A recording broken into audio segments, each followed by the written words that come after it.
Just adjusting things here. Nothing to be alarmed about. Just give me a second here.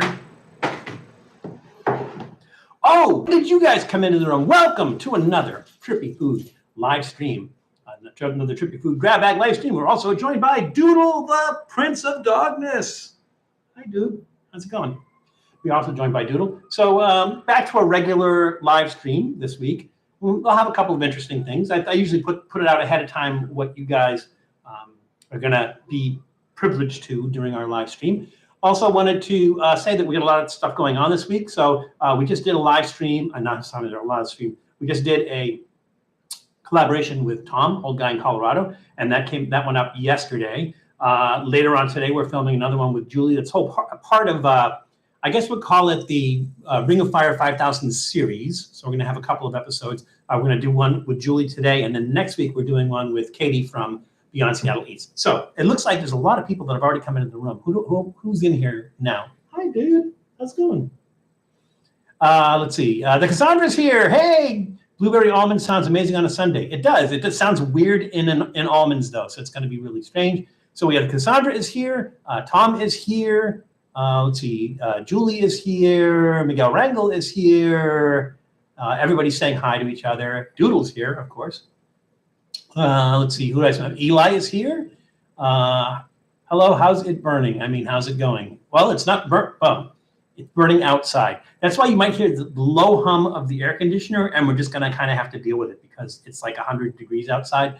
So I kind of have the air conditioning running. Let me know, though. I mean, honestly, if you guys think that it's a bit too much and everything, I will shut it off or turn it down for a bit. I have the fan going up here, and maybe it won't be too bad already, but there we go. Let's see. Joshua Maxwell is in the room. Welcome, Joshua. Let's see. Who else? Janice Yamanaka, of course. And everybody's saying hi to each other. So that we're just getting to that part. Hey, Pudding Power is here. I can't hear any of it. Pudding, you can't hear any of the air conditioning and the fan? Is that what you're saying? Or you can't hear me? Because that would be a problem. But if you can't hear the air conditioner and stuff, then that's a good thing, right? So audio, okay. All right. John King has just entered the room. So we got a nice cast of characters. We're leading off with like 15 people. I don't know. Maybe it's a thing that now that we have 5,000 subscribers, things are just popping for us, you know, and like more people are coming into the room. We never usually start off like we're into the first 3 minutes and there's like six, according to that little number that I don't know if it's accurate or not, there's like 16 people in the room. So that's what it looks like right now. So we have I want a Philly sub OG. Oh, is Philly? Is that what you're making today, Tom? Are you Tom? You're doing a live stream today, and if you are, it sounds like you're doing a Philly cheesesteak. So can't go wrong with that. Val, my birthday just passed on Wednesday. What words you got? Oh, let's see. How about have I used existential yet? If I have not used existential, that's the word. You let me know, and if I've used that word, we'll come up with another one. There we go. So the thing about it. I don't know, Tom, if you are or not. I didn't see whether you are or not. Yes, the band. Can we not talk about that, Jules? So I don't know, Tom, if you are making a Philly cheesesteak. That's what somebody had mentioned. But so I will say, let me say something about Philly cheesesteaks, right? So everyone goes to Philadelphia, and when they go to Philadelphia, their big thing is they go to Geno's or Pat's, or Geno's and Pat's. They're right across the street from each other, and that's like the whole cheesesteak wars.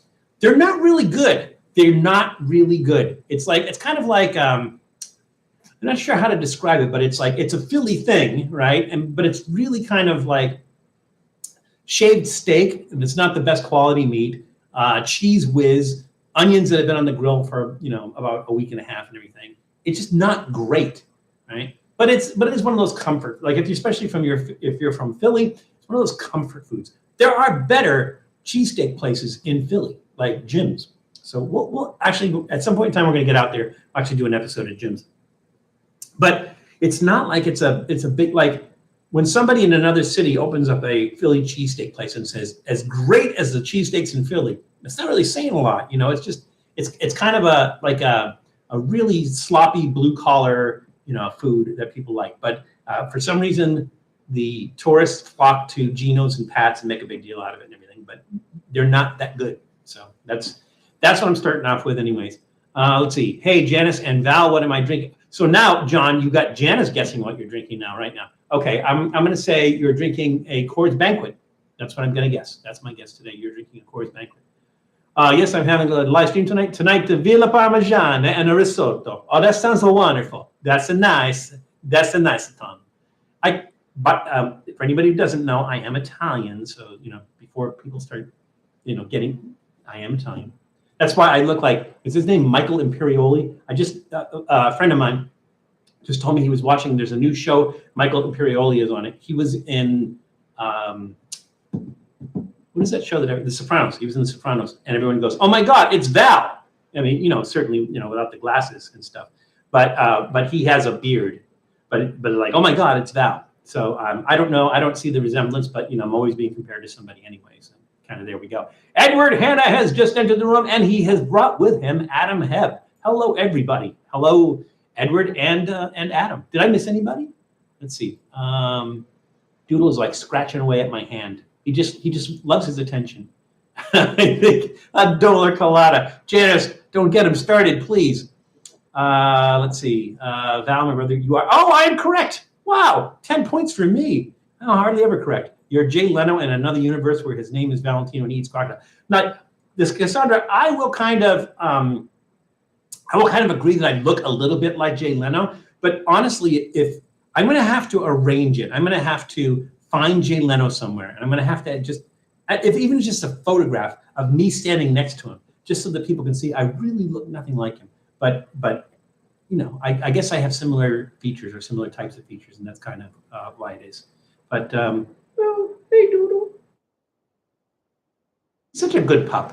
He's just such a lovable pup. So again, I've changed rooms. Obviously, we're between the ferns, as Zach Galifianakis would say. They're not ferns. Neither one of them are ferns. But I'm sitting on a bench. Actually, I have more space here. So I'm going to be filming afterwards and everything, and so I need the space and everything. And so I just decided to change rooms. But the nice thing about it is here at the table, I'm sitting on a bench, which allows Doodle to come up whenever he wants to. So when I'm in the office doing the show, I'm in the chair and I've got to pick him up. And now here he can just come up whenever. He's just such a needy little pup. He's just such a needy little pup. Oh, you're too cute. You know that? You're too cute. Now he's going to do his meerkat thing. The little meerkat thing. There we go. Where the dude ferns grow. That's it, right? The dude ferns grow. You're a younger version of Jay Leno. I don't think I look like, I've seen Jay Leno when he was younger, and younger Jay Leno doesn't even look like Jay Leno. So I'm not sure. I don't know how that works. Hey, Joe Zerler has entered the room. Welcome, Joe. Good to see you again. Glad you could join us. Next time you go to Philly, will you have to combine Gino's and Pat's cheesesteaks? I suppose do that. I don't know how. That'd be a sloppy mess, but hey, Adam, you're always full of great suggestions. My check engine light turns on instantly when I wake up. Zach Galifianakis is a great comedian. He's a very subtle comedian, so that's what makes him great. I think that's what I'm thinking. Did I get everybody? Joe Ziller, did I get you? Did I mention you? Oh, I don't think you look like Jay. I don't either, but a lot of people do. I think the thing is, I think I have familiar looks, and so when people look at me, they just go to It's sort of like when you're eating something and you say it tastes like chicken, and it doesn't taste like chicken. It's just that your mind goes to the first thing that it reminds you of, right? So maybe there's something about the texture or something about the fact that it's fried that it reminds you of chicken, and so somebody says it tastes like chicken when it actually doesn't. So I have the same thing going where I have familiar looks, very familiar looks, but during my whole lifetime, I've gotten so many comparisons. When I had long hair, it was like Frank Zappa, Freddie Mercury, Tony Orlando, Doug Henning, Frank Zappa. I mean, just like this whole long list. And then I cut my hair, and then and shave, and then it goes gray, and then it's Jay Leno, and then it's who's the guy from Chips, So I just kind of learn to deal with it and everything, and sometimes just go with it. If somebody says, "Hey, aren't you so and so?" I'm like, "Yes, I am." Val, can I have your and Janice's permission to get drunk right now? No, you cannot, John. I want you to pace yourself, because if you get drunk, you're not gonna be able to participate the way we want you to. So, John, I want you to pace yourself. Just sip your drink, enjoy it, savor your drink. So Janice may give you her permission. So like if dad says no, maybe mom says yes. So you might want to check with Julie, but we're not getting drunk. So, there you go. Are you comparing yourself with chicken? I don't know. I don't know how I taste. Nah, it doesn't taste like chicken. Let's see. If I'll fix it if I have a hammer. Don't work. Oh, what are we talking on? I think it sounds like somebody asked another question. Captain Hook. Yes, that was another one. Captain Hook and Jafar. That was another one. Yanni. That was definitely another one. I mean, if you look at some of the old pictures, it's definitely you can definitely see that. And Frank Zappa, of course. There you go. Oh, it looks like Adam is giving you permission, John. So just kind of add them up and average. Just kind of like we usually do. There you go. Gotta get out of your mouth. You don't know where that's. I do know where this has been. I know where my arm has been because it goes with me wherever I go. So that's kind of it. Adam, I am drinking out of a Coors Banquet keg. Keg with a straw, maybe? Wow. You're doing a Coors Banquet keg. That's pretty intense. Yeah. So please, John, pace yourself. We love you, and we don't want to see anything bad happen to you. And we enjoy you joining us every week, and we want that to continue. So please don't go crazy on our account. There we go. Adam's asking him to chug a keg. Yeah, well, that should work. All right, so let's see. We're at 1:12 p.m., but we have 17 people in the room. That's I think it's a record for us.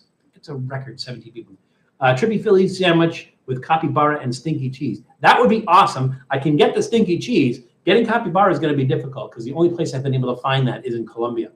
And I've not found it here anywhere. Maybe you can import the meat. I don't know. But that would actually be a really, really good sandwich. Capybara and stinky cheese. Well, capybara is a white meat, maybe because rodents white meat. Capybara is a white meat. It's very similar to pork, but you don't know, if you kind of shave it thin, how well that would work. I don't know, but it's worth a try. It is worth a try. Yes, Val and Sister Janice, I will pace myself. Thank you, John. All right, thank you very much. All right, we might as well get started. So let's see. Doodle, would you like a snack? Would you like? He's doing the thing. Look, he's doing the thing. He's doing the thing. All right. Doodle, you earned yourself a snack because you're a good boy. Is that too big for him, you think? There you go. And off he goes. He's off like a prom dress. All right, there we go. We got our cards today, and Cassandra's here, so she gets to hear us do the cards. We'll do the cards again today. We're kind of, maybe got a couple more episodes for the cards, and then we'll have to figure out what we're going to do after that. But here we go. So we might as well get started. Now, as you well know, we have, I think, 6 snacks today. 1, 2, 3, 4, 5, 6. 1, 2, 3, 4, 5, 6. Yes, we have 6 snacks today. 2 beverages. So we're going to do beverage, snack, beverage, snack. And I always ask you guys, do you want to start with the soft drink or do you want to start with the adult beverage? And you always say start with the adult beverage, so I'm not even going to ask. And today we're going to start with the adult beverage. Here is our adult beverage. Let's read a card first, though, shall we? Yes, let's shall. Val, what's one animal that you have not tried that you would like to try? Moose. Not tried moose, have not tried squirrel, would love to try moose and squirrel, would like to try moose, would like to try squirrel. There's some other things that I have not tried, but would not try them in the United States because they're illegal to eat in the United States. But if I was in a country where it's not illegal to eat them and people actually do eat them as part of their cuisine, I would eat them. Like, for instance, whale. If I was in Japan where whale is legal, I might try whale. If I was in Korea and I was in a restaurant, where's Doodle? I would try dog if it was served in a restaurant. I would try it, because the thing is, you got to try everything once, right? So I don't know that I don't know that I would say I haven't tried this animal, but I want to. I think let's just leave it at I want to try everything. I will try everything, but within reason. Again, I like to keep it legal, so I don't eat things in places where, for instance, in California. I'm trying to remember when it was that they passed the law and they outlawed the horse slaughterhouses in the United States. And so you were not allowed to sell horse meat in the United States. They closed the slaughterhouses. I think it was about 2008 or so, they reopened the slaughterhouses because they said that moving the horses to Canada or Mexico to be slaughtered, only to be sold overseas, was traumatic for the horses, which I think kind of boils down to we're losing revenue to other countries. That's kind of my take on it.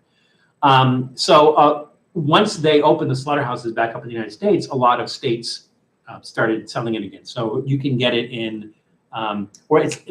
I can't say you can get it there. Like I wouldn't go into a market and look for it, but it's legal to eat it in like Oregon. It's legal to eat it in Nevada, a whole bunch of other states. California has a law on its books, I think since I want to say since 1996, says you cannot eat, serve, sell, buy, whatever, any meat product made from any kind of horse. So that's like horses, donkeys, mules, zebras, whatever.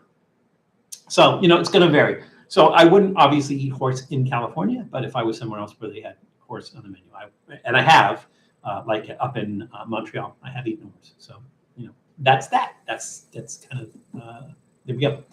I would assume moose would either taste like beef or veal. No, Adam, I think because it's really kind of gamey. I mean, it's a very, maybe similar to beef because it's a similar type of animal, but that's like saying, does a camel taste like beef, which it doesn't. So probably a unique taste, but I would definitely want to try that. Are they really trying to get rid of gas cars in Cali? Yeah, but until I think it's 2030 something. They said they will not sell gas cars in California after 2030 something, right? So that means there's another, at least another 10 years. Probably more than that. And the thing is, I think if you already have a gas car, you're going to be able to keep that. You're going to be able to keep it on the road and everything. It's just that they don't want new cars being sold that are gas powered because they're trying to get away from that. So yeah, they just passed something like that in California, but it doesn't take effect for another 10 or 15 years or something like that. So so everybody's going to be scrambling to get their gas cars, but the honest truth is if you do that and gas is hard to get later, in the future, maybe go with an electric. So that's kind of how we go. I ate house cat one night. Seriously, Tom? You ate house cat? How did it taste? How did you? If I know you, Tom, you made it. I don't like. Did you grill it? How did you make that? Sometimes you got to do what you got to do. I mean, honestly, like nuclear holocaust, and I'm stuck in the house, and just me and dude. One of us is going to get eaten, and I'm going to try for it not to be me. I love Doodle, but there we go. So eat buzzard, not cow. Buzzard is not a good thing to eat. Now, John, buzzard is a different kind of bird than what we call buzzard. So what we call buzzard here is actually vultures, and vultures are not true buzzards. I think it's an African bird called buzzard. Just like we say possum, the opossum here is not a possum; it's an opossum. But buzzards are not good to eat because they eat carrion, right? So think of the bacteria and the disease and the parasites that they are ingesting because of what they eat. So that's why a lot of carnivores, but people don't eat a lot of carnivores. They eat a lot of herbivores for that particular reason because of parasites and bacteria, et cetera, et cetera. So a vulture would not be a good thing to eat. But in a pinch, you're starving. Psh, sure. If you want, I will tell my bird joke. That's something. So I'll leave it up to you guys. If you want to hear the bird joke, I'll tell the bird joke. If you don't want to hear it, let me know. Some hippie saw the cat get hit by a car. He took it home, skinned and cleaned and roasted in the oven with carrots, taters, and onions. It was greasy and tough. Yeah, I'd imagine not a lot of fat on it. So I'm not sure where the greasy part comes from and everything. But how about flavor-wise, Tom? Apparently, moose have a lean, beefy flavor that still have the characteristic sharp and gamey taste of wild deer. Yeah, that's what I would expect, Adam. So the thing about moose is you can't buy moose commercially anywhere, but you have to know somebody who has a license to hunt moose. And I think for moose, you get once in a lifetime. So you get one per lifetime. And I'm pretty sure it's like a lottery too. So if you get the license, you can go hunt the moose one for your whole lifetime, right? And they only let you hunt one. So you have to know somebody who has hunted the moose to be able to try it. And I just don't know anybody who's had moose. So, you know, maybe in Alaska it might be easier to find somebody like that, but you know, or Maine, you know, the northern part of Maine might be easier. But you know, for now, have not tried it, but I definitely want to. Val, I think I'm turning into a lizard. I'm not sure why you think you were turning into a lizard. I'm relatively sure that's impossible, but you know, I never discount anything. So you know, if you get to choose what kind of lizard, I would go with a Komodo dragon. Hey, Jessica Stanton has entered the room. Welcome, Jessica Stanton. It was nasty. Yeah, well, thank you for taking one for the team, Tom. So eating it so we don't have to. If you start shedding me, you are definitely turning into a lizard. Well, not necessarily, because mammals shed their hair, right? I think they call that shedding too, right? Crabs molt, right? They grow a new shell every year. I think we're good. All right, we're good. So let's get started. We're already like 1:21 p.m. and I've been yapping and we haven't been doing anything. So let's do something. So the first question, the multinational coffee house chain, Costa, has its headquarters in which country? Again, the multinational coffee house chain, Costa, has its headquarters in which country? So I'm going to put that on the stove, put the flame down low, keep that warm, and start with our adult beverage. So our adult beverage today is Crabbies Original Alcoholic Ginger Beer. It is a 4.8% alcohol. I have not tried an alcoholic ginger beer, so this should be interesting. It's a malt beverage with natural flavors and caramel color added. So Crabbies has been around for a long time. It's a weird name. It sounds like Krabby Patties or something. It sounds like something somebody made up, but it's actually been around for a long time. John Crabbie and Company was established in the mid-1800s in Edinburgh, Scotland. And then I guess it was a short while afterwards that he started doing a ginger beer. But it's actually been around for a very, very long time, mid-1800s. And Crabbies is made in Halewood, by Halewood International now. They bought the rights to Crabbies in Hoyton, UK. I think it's Hoyton. I think that's pronounced it. I'm not sure. That's what I'm guessing. Issaquah, Washington. Oh, are we guessing the Janice? Is that your question? About I smoked a banana peel earlier. That's like if you remember the song "Mellow Yellow" by Donovan. That was what it was supposed to be like. If you smoke banana peel, you're supposed to be able to get high from that. But who the hell knows? I don't. All right. So we are going to try our Crabbies Original Alcoholic Ginger Beer. Because it's a ginger beer and we have a soda. I'm thinking that they're probably going to blend well together, but we'll see. We are once again joined by Richard Simmons, because I want the bottle cap. Joe, ginger is good, but Marianne is better. This famous one.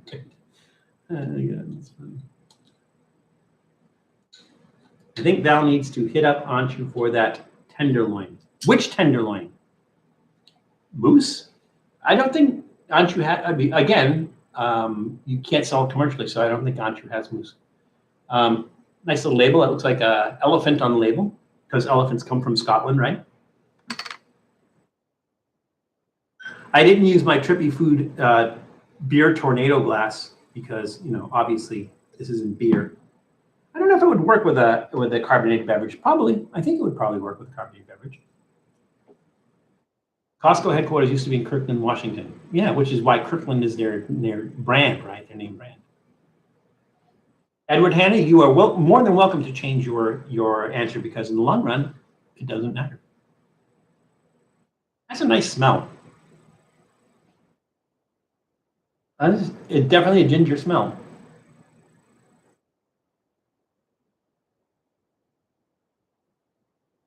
Now, I ordered a 24-pack of banana bread beer earlier and some licorice. Go easy on the licorice. You eat too much of that, it's bad for your heart. Well, go easy on the banana beer, too. I mean, don't drink 24 bottles in one sitting, or cans. I'm not sure what they gave.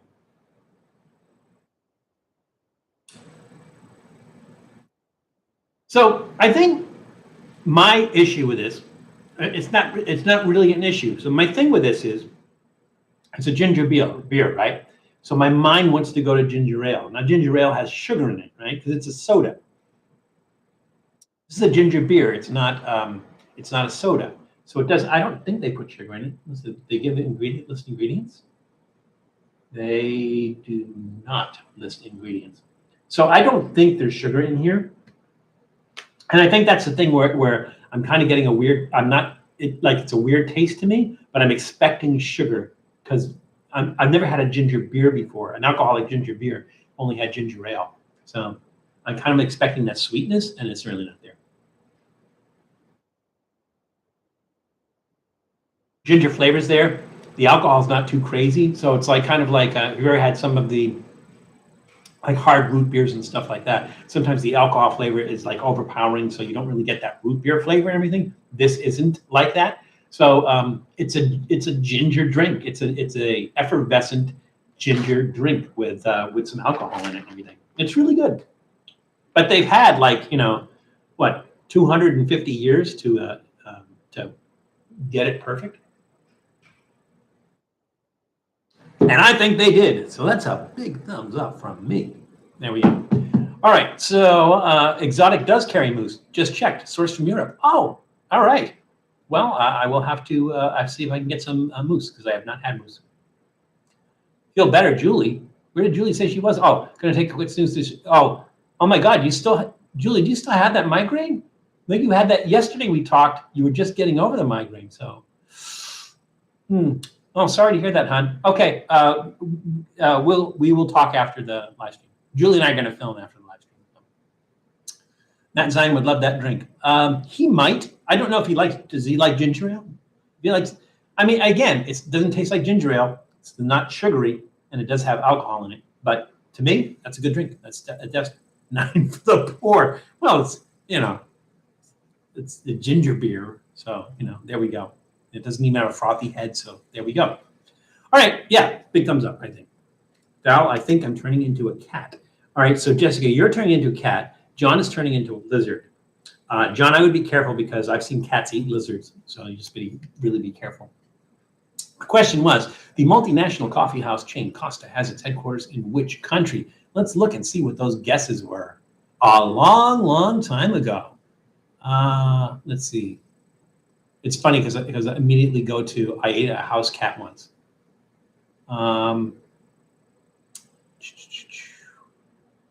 For question, Massachusetts. So Jessica Stanton says Massachusetts.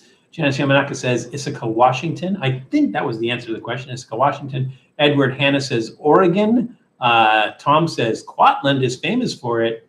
Let's see. Wait, Val said what country? He did say what country. So those answers would be the United States. That's okay. I'm changing my answer to Spain if I may, and I said you may, so that's fine. Let's see. I don't see any other anybody answering the question. So actually, I don't think anybody got it right, but please tell me if you did. The answer is UK. It is from the UK. And so it doesn't sound like anybody got that right. So take as many points as you want because, it's the honor system. We don't really care. And we're not tracking it. So there we go. All right, first snack. Let's see. Should I start with like the big one? Start with the big, well, because everything that's savory, that is possibly savory. That is savory. That is weird. 1, 2, 3, 4, 5, 6. I had 6. 1, 2, 3, 4, 5, 6. Did I even have 6 snacks? I did have 6 snacks. Let's see. What am I missing? I'm missing the candies. Where are they? Oh, they're over there. Okay. Everything is going to be spicy or savory except for this, which is going to be, well, we know what this is going to be. So let's start with this one. This one I'm pretty excited for because I've never had this before. They're individually wrapped, so the smell is not going to get the police down here because they think there's a gas leak in the house. These are Fragrance is the company, and these are Musang King Durian Bites. Musang King is a variety of durian, and it's also known as Mao Sheng Wang. It's a variety of durian that's known for its combination of bitter and sweet flavors. It's the most popular variety of durian in Malaysia. So it's well sought after. But they look like little buns or little biscuits with durian oozing out of them. And we're going to do those. So let's ask the question first. The question is, we're doing countries again. The question is, which country is the world's largest producer of bananas? The world's largest country. No, the country is which country? Let me just start from scratch. Which country is the world's largest producer of bananas? All right, so we're going to put that in the banana tree. We'll hang that there. Did I miss anybody else coming in? Please let me know. Also, Julie and Janice, let me know if I miss any question or something. Just keep me honest, because I want to make sure that if somebody asks a question, that I do answer it. John King is a lizard, and cats eat lizards. Jessica Stanton eats him, and then seeing as old guy Colorado eats cats, he eats her. And you know, lady who swallowed something like that, Cassandra. It's a whole story. It's like Russian nesting dolls, like that. Let's see. Did I miss anybody? Don't think I missed anybody. But there we go. Okay. So again, these are companies called Fragrance. It was founded by Madame Ong. She set up her first, if I'm saying this right, bakwa stall in 1969, and so she was the one that started making these. So it is a product of Malaysia, I believe. Let's see, Singapore. It's part of Singapore.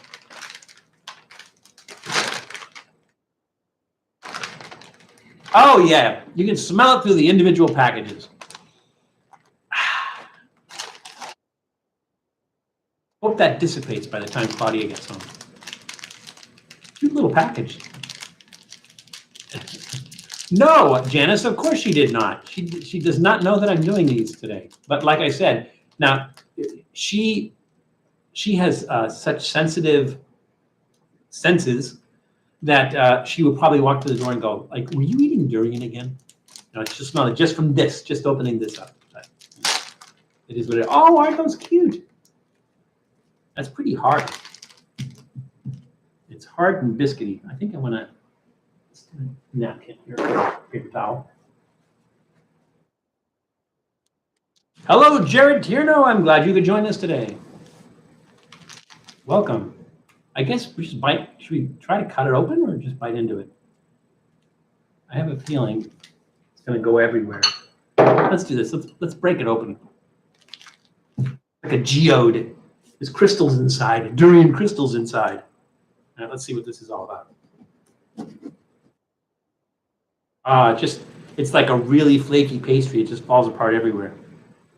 Not much durian in there. Look at that. Can you get that clearer? Let's see. Find that sweet spot. Yeah, it doesn't look like there's much durian in there, but it looks like almost like phyllo dough. Very light pastry. Falls apart.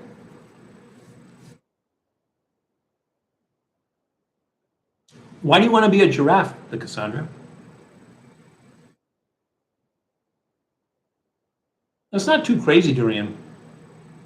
It's sweet. There's sugar added.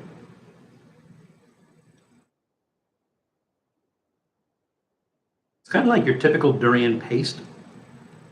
There's durian flavor.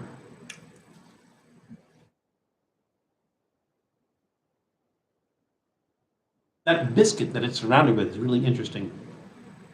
It's very flaky, but it's not like phyllo dough. It's almost like if you rolled red dough really, really, really, really, really, really thin and then folded it onto itself to make multiple layers, but using bread dough as opposed to using phyllo dough. Kind of what that tastes like. But it's not soft and mushy like bread.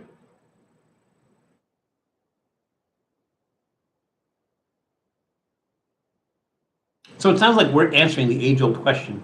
If you could be any kind of animal, what would you be? So let's ask that question. If you could be any kind of animal, what would you be? Let's throw it out there because people are already answering that. I could be any kind of animal, what would I be? I think I would be It's a tough one. I think I would be a reticulated python. That's what I think I would be. It just seems like no one's really going to mess with you. Oh, I'm sure there's some things that do. But they learn their lesson pretty fast. And I think reticulated python. I think I'm eating reticulated python.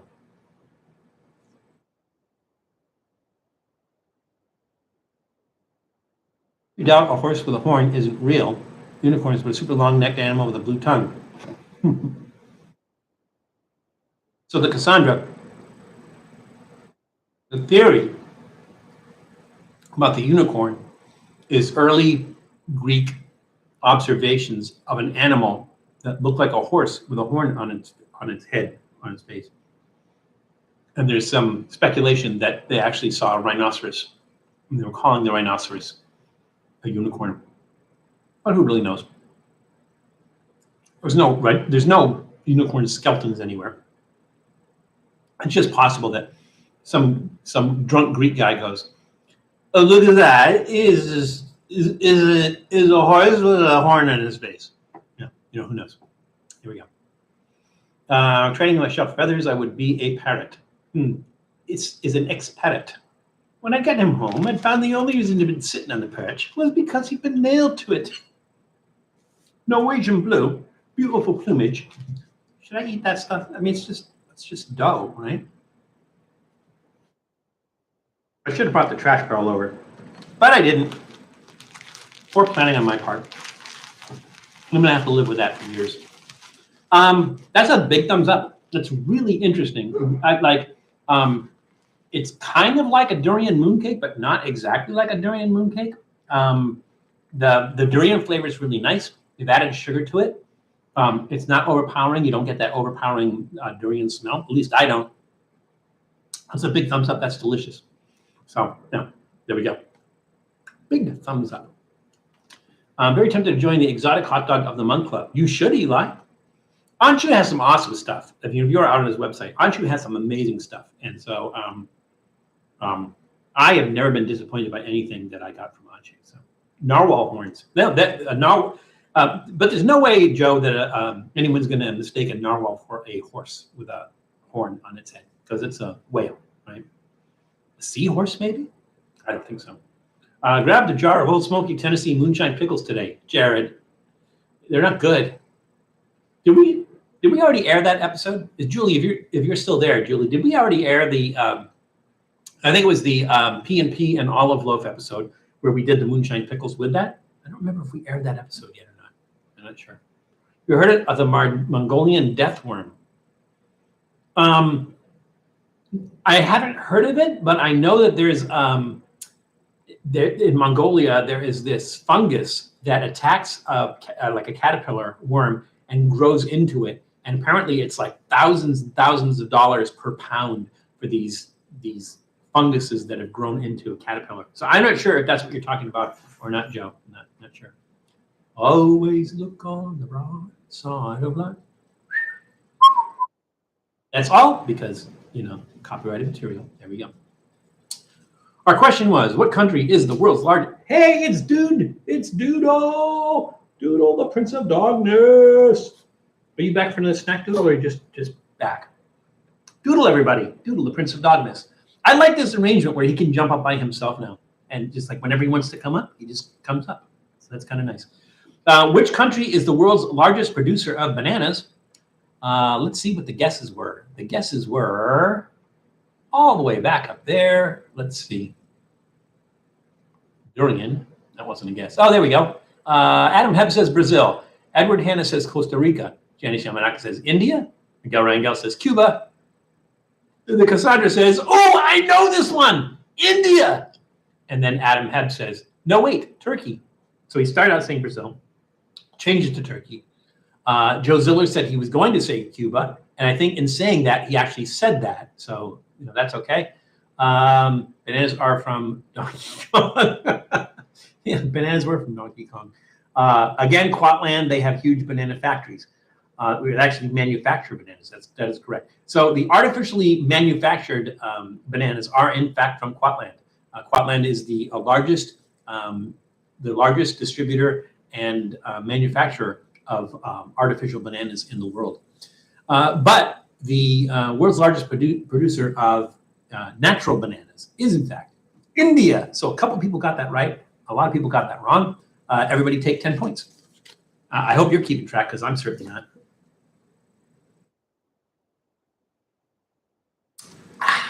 That is really good. All right, let's see. What should we do next? Let's do this one, because I don't think this is really that savory. These are interesting. These are from Jacobs. Now, you remember Jacobs, we did that.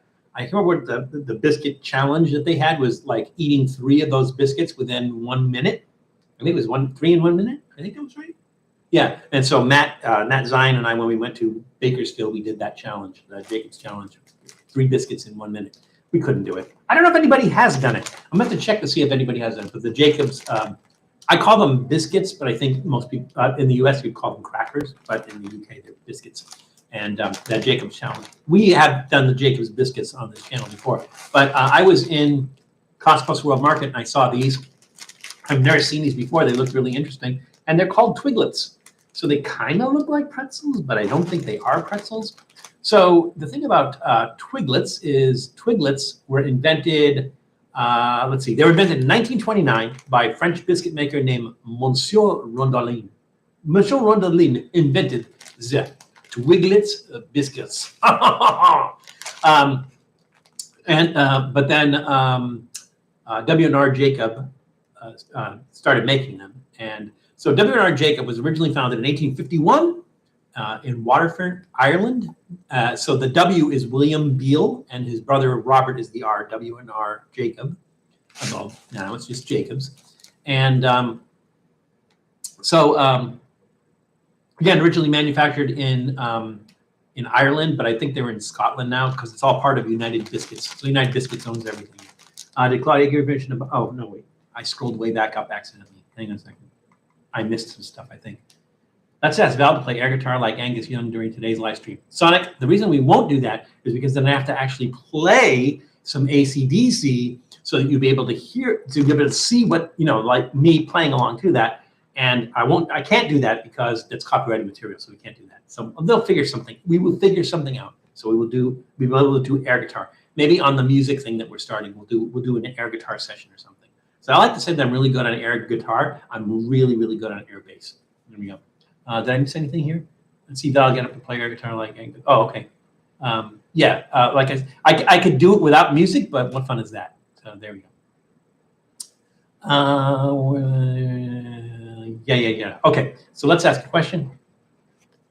Okay, Val, I like that rock band AC/DC. I like AC/DC. There's a couple of good songs with Brian Johnson singing, but I like the stuff with Bon Scott better. And I don't think Bon Scott was any particularly great singer. I don't think Brian Johnson's a great singer either. He sounds like somebody stepping on his throat. But they did have some good songs. And so, and as a matter of fact, I don't think there's any original members left. I think maybe Angus Young might be the only original member left. I think everybody else has died or is in jail. I think the drummer went to jail for killing somebody, for murder or something. I can't remember exactly. So hard, very, very few original members left. I think there may be just only Angus Young might be the only original member left. All right, question is, Cashel Blue is a cheese made in which country? Where is this the countries? We're doing the country cards now. When we were doing the alcoholic beverage card, now we're in the country cards. So we'll deal with it. Cashel Blue is a cheese made in which country of the British Isles? So there's a clue. How many British Isles are there? Cashel Blue is a cheese made in which country of the British Isles? I mean, I think there's five British Isle countries. Scotland, Wales, England. Yeah. Cashel Blue is a cheese made in which country of the British Isles? So let's put that on the cheese board and move on from there. Let's see if I missed anything first. People are asking each other questions. Air rock band, air tuba. Yeah, that gets heavy after a while, though, Tom. Even the air tuba gets heavy. Bon Scott and Brian Johnson, both legends. Bon Scott's a bigger legend, but he's probably a legend because he died. Has a tendency to make legends out of people. I'm an expert at the air triangle. Phil Rudd and Angus Young are original. I didn't know Phil Rudd was still in the band. There we go. Brian is still singing. Cool. Yeah, he stopped for a while because I think it was maybe 2 years ago, AC/DC was supposed to be on tour and Brian Johnson couldn't sing, or he had something like his ears or his throat or something was wrong where he couldn't sing. And so they got Axl Rose to sing with them. So basically it was Guns N' Roses on tour with AC/DC, and Axl Rose sang with both bands. And, so I guess Axl Rose technically was a singer for AC/DC, but not on a record or anything like that. All right, so we're going to try these Jacob, the Baker Brothers Twiglets. They are made, let's see, they call them crunchy, savory whole wheat sticks. They are coated with vegetable flavoring, which is yeast extract. So some people say that it has kind of like a Marmite taste, but we'll see. Because they're coated, let's do that.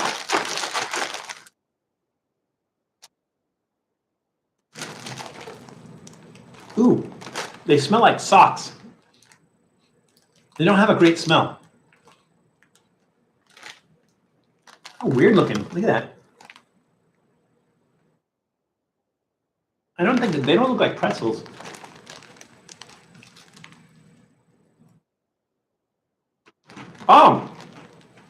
Oh my God. It tastes like they're covered in Marmite.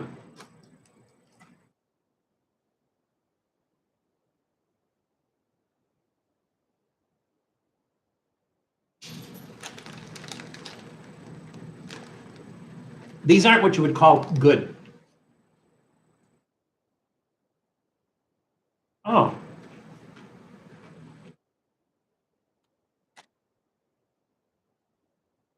I keep eating them, just hoping that they're going to get better. And they don't. God, that's a solid thumbs down. Those are terrible. There is no redeeming value to these at all. So first of all, they taste like they're coated in Marmite. They have that kind of salty oil, like crankcase oil kind of taste to it. They're dry, and they just kind of fall apart. So they're not even the texture of like a pretzel stick. So I don't know. I mean, it seems like you would use these to, like you would use wood chips. That's gonna be a thumbs down for me.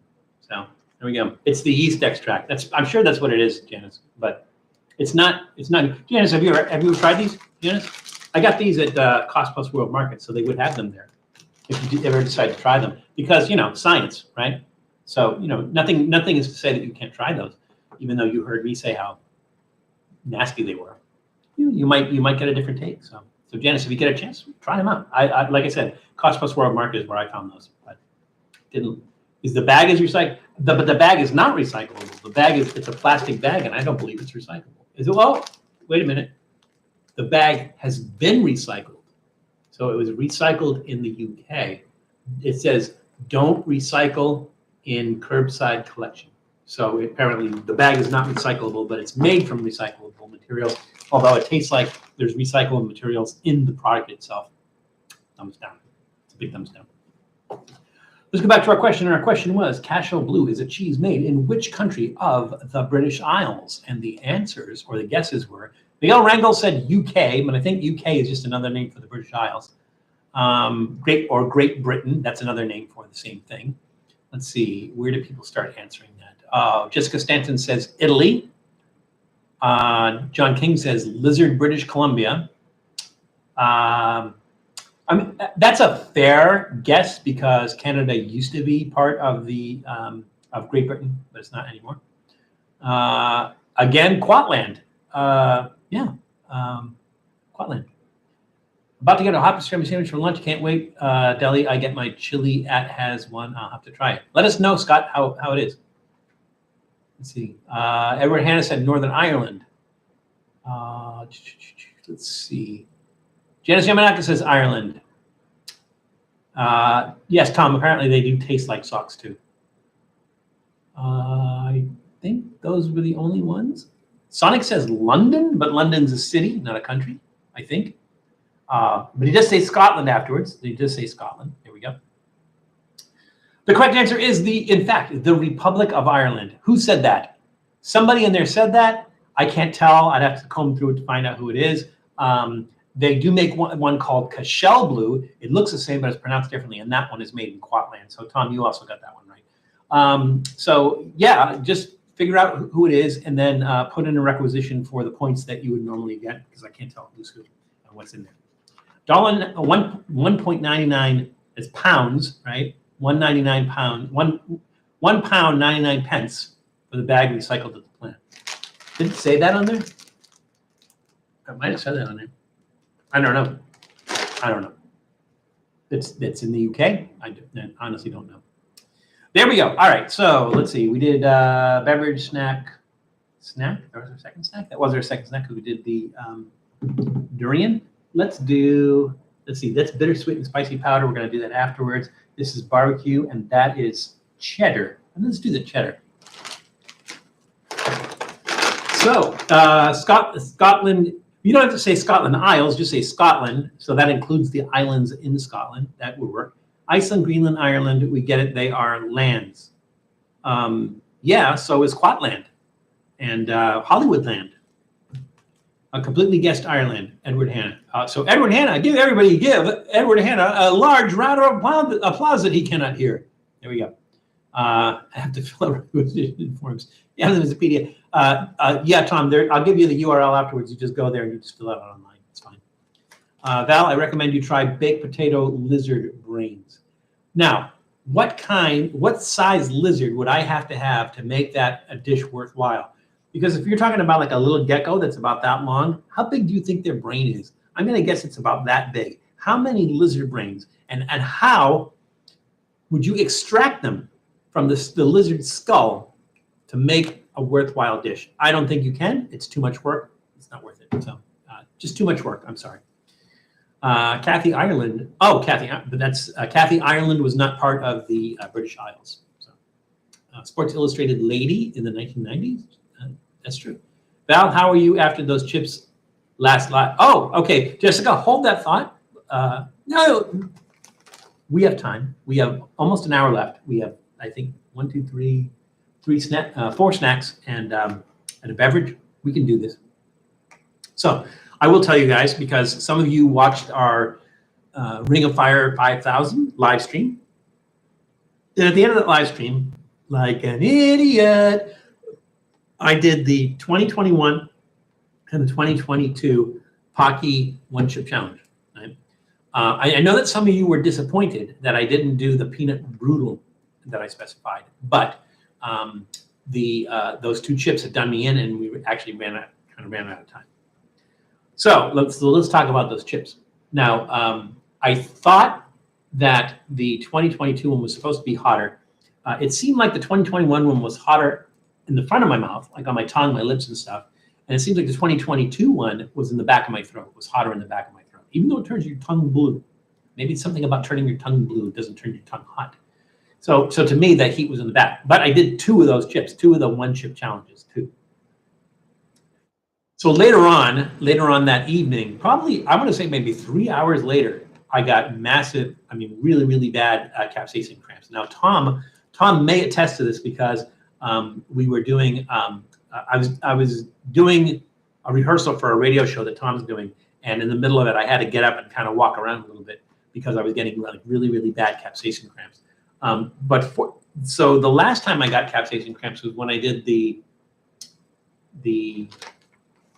Reaper Ball Challenge at Salvador Molly's, and that was just constant pain for 4 hours straight. So like there was no break in it. It was just constant abdominal pain for 4 hours straight. This one was like it came in waves, and it was like it would last for about 5 minutes of that intense pain for 5 minutes, and then it would stop, and then maybe pick up again in a half an hour. So I only had 2 small waves of about 5 minutes each, spaced about half an hour apart. But I know it specifically because I ate both of those one chip challenges, and I ended up with capsaicin cramps. So that's what happened after the thing. If I had done that peanut brutal, it would have been a repeat of the 4 hour long capsaicin cramps and me in intense pain. So there we go. I was spitting snot into a tissue. We call that blowing our nose, Sonic, but I think you're on the right page. Denise Austin and Tracy Austin are related by marriage. I wish I knew who either of those people were.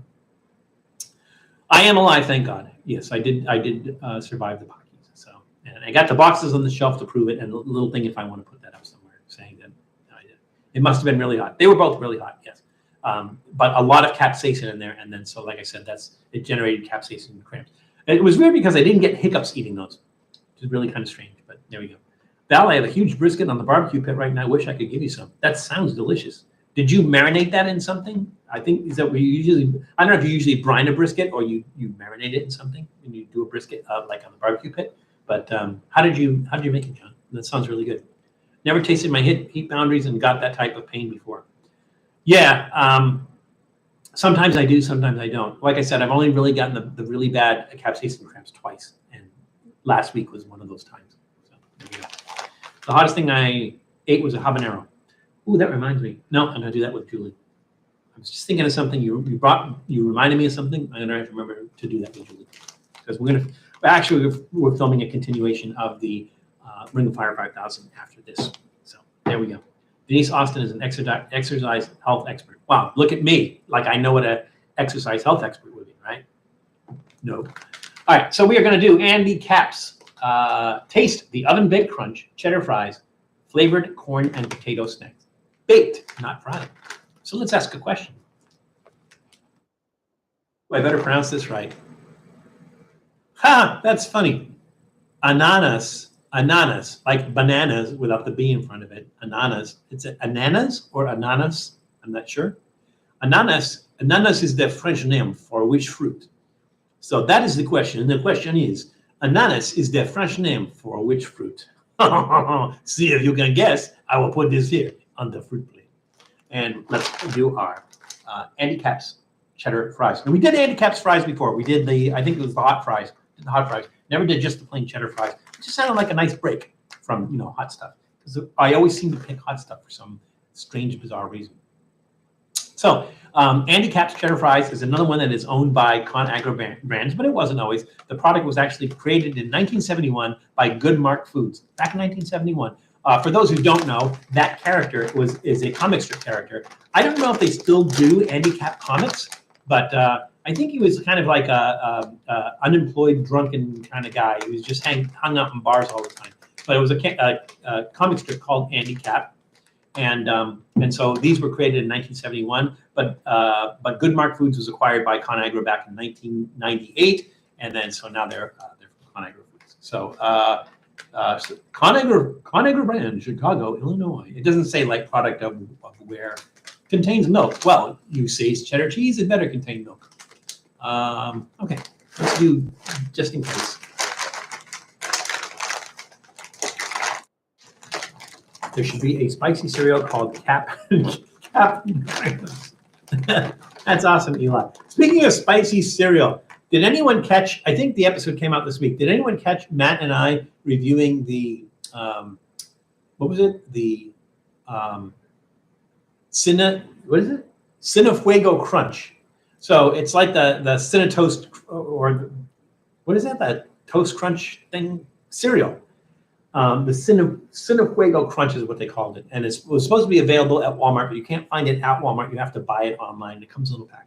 If you have not seen that, check that out. I think it came out. I want to say Monday. Came out last week. But just check that out on Reckless Eating's channel.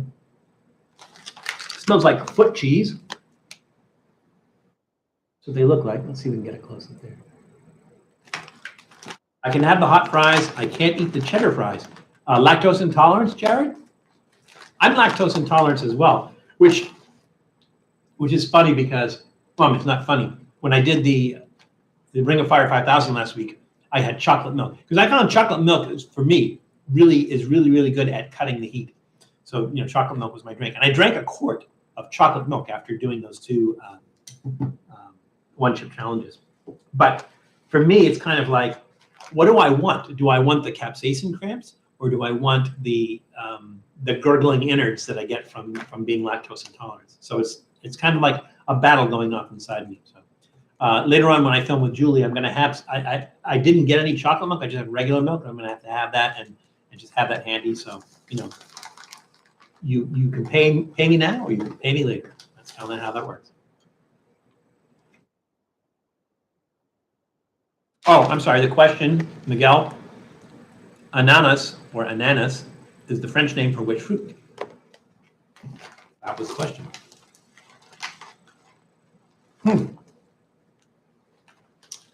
These taste like queso.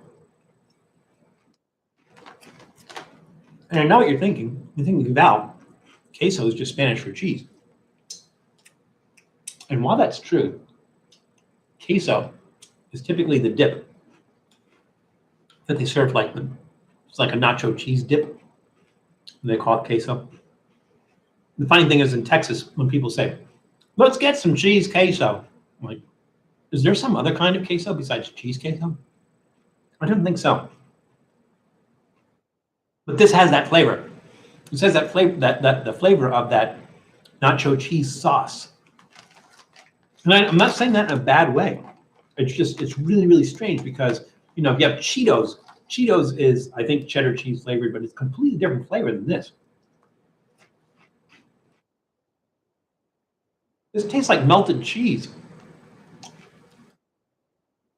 I just bit my lip.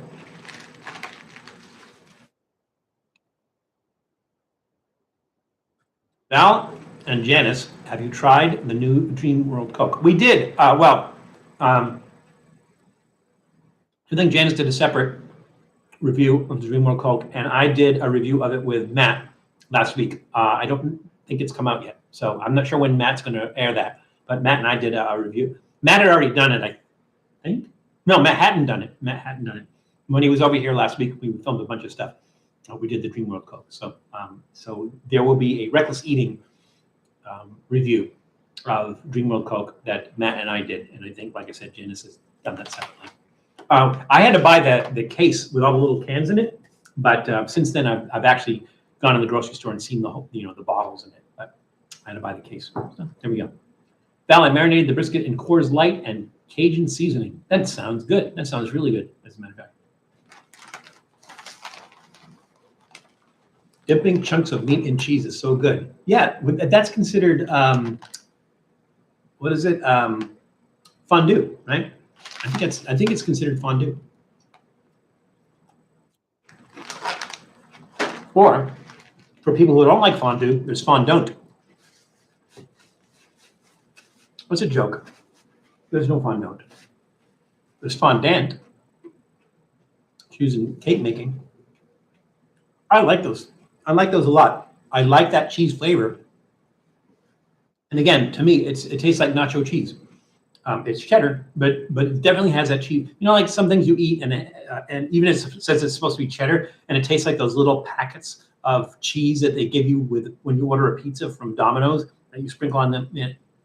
It kind of has that flavor and everything. These do not. They're light. They're crispy because they're baked probably.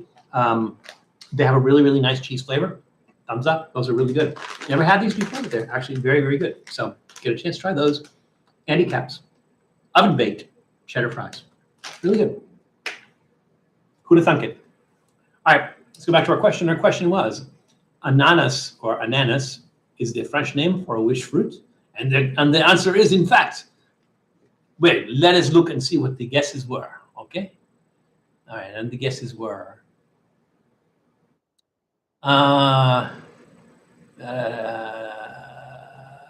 Genesis Managa says pineapple.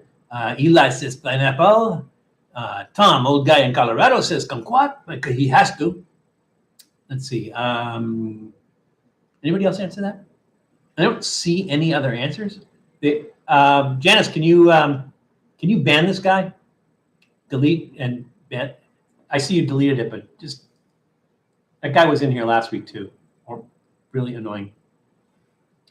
Actually, see if you can report him. Oh, thank you, Tom. Ananas is the French name for which fruit? And the correct answer is, in fact, pineapple. Pineapple. So I think everybody got that right. I think, including Tom, who said kumquat.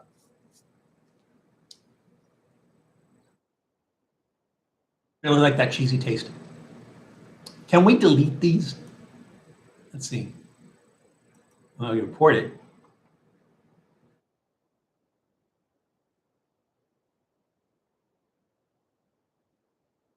Then it disappears. All right, bear with me guys, while I take care of this.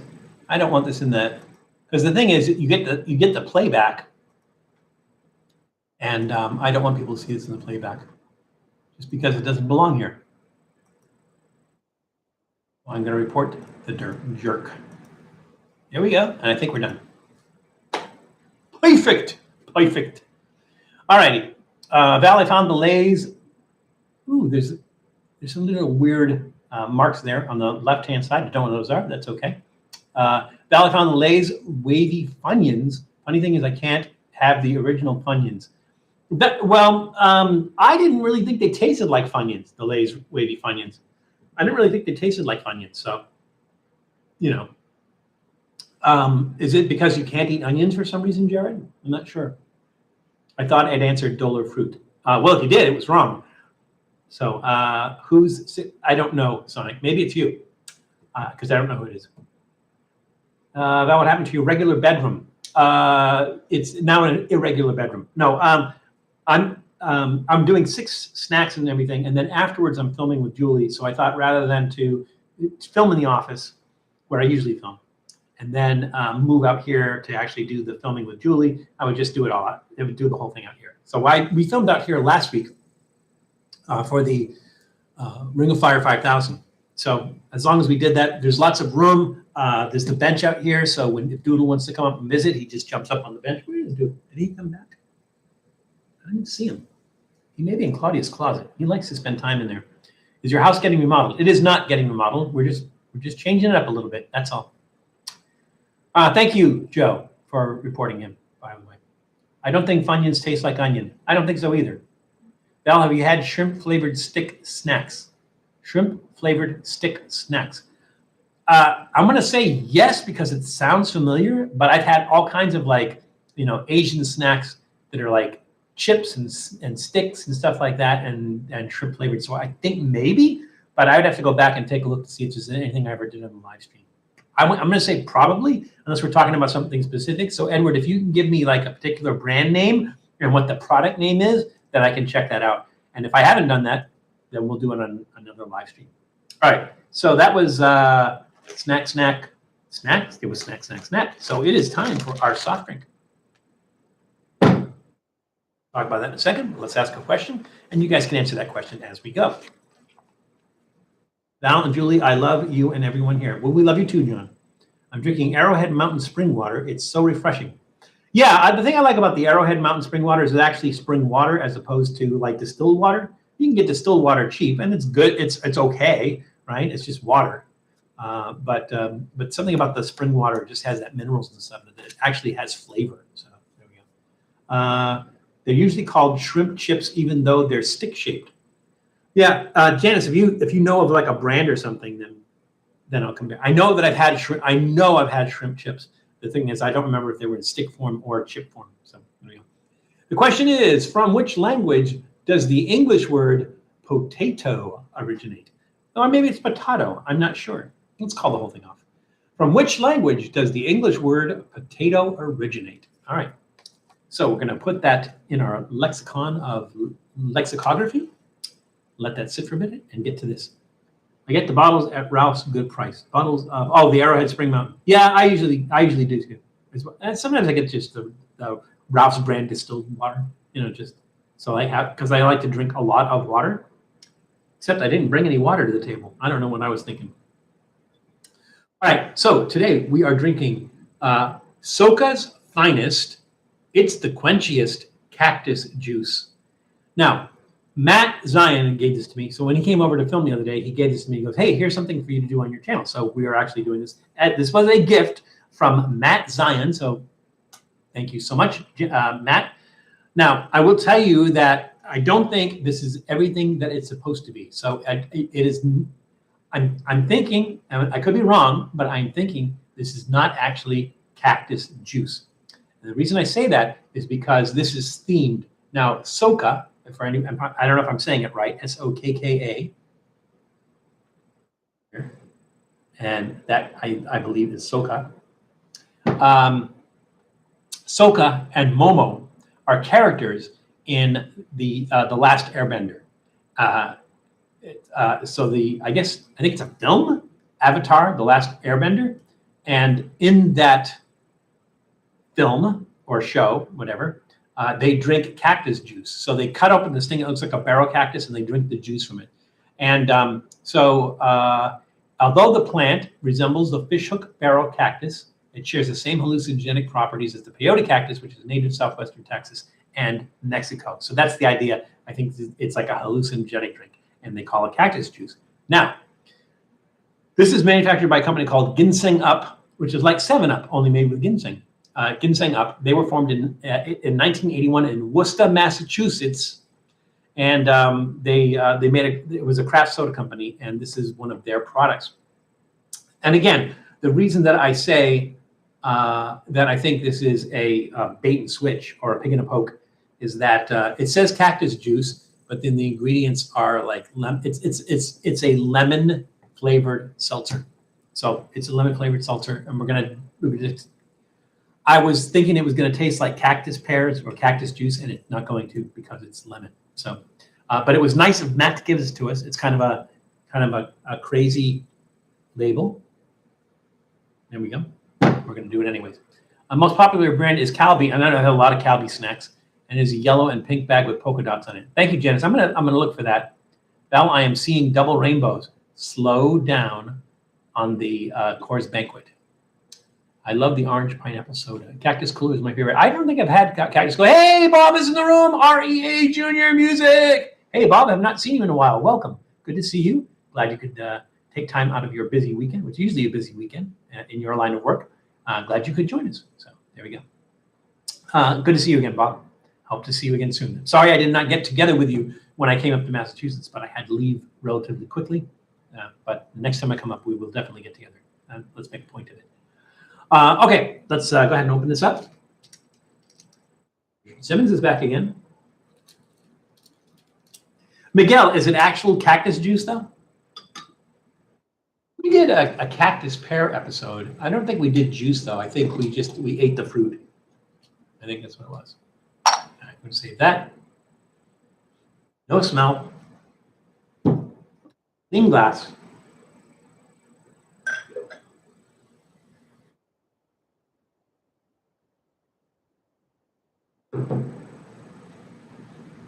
Still no smell.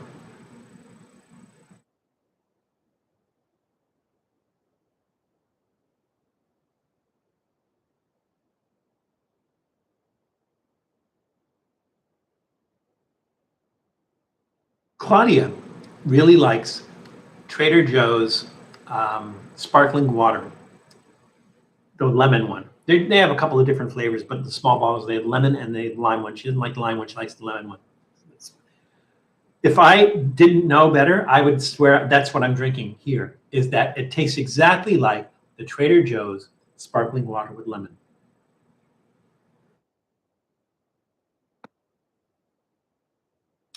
That's disappointing.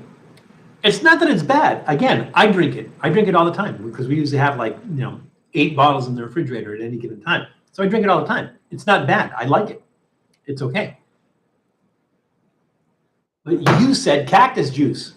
You told me cactus juice. So Matt, somebody pulled a fast one on you. It is not cactus juice. It is supposed to be like the cactus juice they drink on the show, but it's not the cactus the cactus juices they drink on the show. It is in fact sparkling water with lemon in it. And again, it's not bad. I like that flavor because it tastes exactly like the Trader Joe's. Well, I'm sure it's much, much, much less expensive. I'm going to give that a thumbs down. At least make it taste different. Add some sugar to it, maybe. Just make it taste different. But it tastes like, you went through all that trouble making a fancy label and everything. Put some actual cactus juice in it. I don't know. Do something. But, make the lemon a little bit stronger. It's a disappointment. That's a big disappointment. That's a thumbs down. So there we go. It is what it is. Let's see. Oh, El Marijuano 209 has just entered the room. Welcome. Good to see you again. Glad you could join us. I feel like, my quest for cactus cooler continues. I feel like Captain Ahab. Well, as long as you don't end up like being tethered by a harpoon to a bottle that sinks in the middle of the ocean, I think you're going to be good. Let's see. What else did I miss? Richard Simmons was in the news recently. Really? I've not heard about anything about Richard Simmons at all. I just know that he's my can opener or bottle opener. He came out of hiding. The tabloids are wrong. He wasn't trying to become a transsexual woman. What was that? Great. It's a liqueur. This is a liqueur? This is not a liqueur. This is sparkling water with lemon in it. Unless we're talking about something else, Miguel. What does an actual cactus taste like? Melon. No, it does not taste like melon. It's hard to describe. It has a unique taste. Sonic, what I would do is this. Go back and we did an episode on cactus pear where I actually pulled them right off the cactus and ate them. And I think I'm a little more descriptive in that. So check out that episode where we do cactus pear. And if you can find them, like, I'm sure in your neck of the woods, you should be able to find cactus pears. I mean, just growing wild, I want to say. You should definitely try that. I've ever done IKEA food and drink products. I have, Edward, twice, maybe 3 times. Let's see. I think you either twice or 3 times. Just do a search for IKEA, Trippy Food, YouTube IKEA. And I think there's 2 or maybe 3 episodes where we do IKEA foods. So yes, we've done that several times. Thank you. Janice just said the same thing. Val does disapprove. Don't forget to say hi to Abe Simpson. I missed that. Thank you, Janice. Hello, Abe. Where are you, Abe? I don't see you in there. But you snuck into the room. I did not see you, but welcome, Abe. Always good to have you here, and I'm glad you could join us again. So there we go. I remember who you were talking to. I am from Lizard Paranormal Universe. Is that like Earth 25753? One of the alternate Earths. Let's see, did I miss anything else? Nopales, yeah, really good. I have a cactus that I've owned for 30 years. I can't believe it. It blooms on my birthday every year. It's kind of cool. I mean, is it a small cactus, like in a pot, or are you talking about like a large one out in your yard? If there's a large one out in your yard, there you get cactus pears. But it's only from certain kinds of cactuses. Not everyone will have that fruit on it. Prickly pears are good. The yellow ones and the red ones. I never had the yellow ones, just the red ones. Always have a jar of nopales in the refrigerator. Great with scrambled eggs. Classic Mexican breakfast. Awesome. I'm trying to think yes, I did. So I don't think it was last year. I think it was the year before, but it might have been last year, or Thanksgiving episode, where we made the typical green bean casserole, but we made it Mexican style. And so we, instead of using green beans, we actually used cactus. So check that out. That's cactus itself. All righty, so let's move on. Let's go ahead and answer the question. The question was, from which language does the English word potato, originate? Let's see. It seemed like so long ago. Scott said Ireland. Scott, hold that thought, because I want to talk about potatoes in Ireland. Sonic says Native American Indian. John King says Italian. Janice Yamanak says Spanish. Sonic says Spanish. Or he's just saying papas in Spanish. So maybe he's not saying it in Spanish. Bob, R.E. Junior Music, says Spanish. Tom says from the Irish, the clan McQuaddis. That's exactly right. That is exactly right. That's what it's from. It is in fact Spanish, from the Spanish. But I think Spanish, they either call it patata or papas. So it is Spanish. Now, you mentioned Ireland, and it's a fair conclusion to mention Ireland because for some reason the Irish are known for potatoes, because the potato famine is what caused, in the 1800s, was caused a lot of the Irish to immigrate to the United States because of the potato famine in Ireland. But potatoes are not from Ireland. They're not from Europe. They are from the New World. Most of them come from South America and specifically Peru, but South America in general. And so when the Spanish came, they brought potatoes back to Europe. So potatoes were completely unknown in Europe, just like tomatoes. Like everyone makes a big deal of Italian pizza, but prior to the 1600s, Italian pizza didn't have tomato sauce on it because they didn't have tomatoes. Tomatoes were from the New World, actually North America, if I'm not mistaken. But potatoes are in fact from South America. But the Irish became well known for it because they grew a lot of them. So, and probably because of the potato famine, when the potato crops died or were killed, they emigrated to the United States. So, little thing about potatoes in Ireland and yada yada yada, blah blah blah. Just going on. Let's see. Did I miss anybody? We talked about cactus. We talked about Nepalis. I think I'm caught up. I ate cactus once. It hurt like heck, pulling thorns out of my gums in time. Well, it's funny you mentioned that, Tom, because if you ever watch L.A. Beast, I think he was two small potted cactuses, the ones with the spikes on it, and he ate them. Ate 2 small potted cactuses. Don't know how he did that. I can't even imagine. So I know you're joking around about it, but he actually ate the cactuses. I think you're joking. Pretty sure you're joking, because I think we did an episode. It was one of the from the vaults episodes where I made llama. I think it was llama liver with llama testicle and cactus sauce, and I bought the whole cactus pads, and I had to like cut the little spikes off with a knife and everything. So I've used it before, use it a lot. I actually like the flavor of it. They have a stinging nettles eating contest that's probably worse than cactus. Either one. Yeah, people actually eat that. Like, what is the prize? They pay for your hospital stay?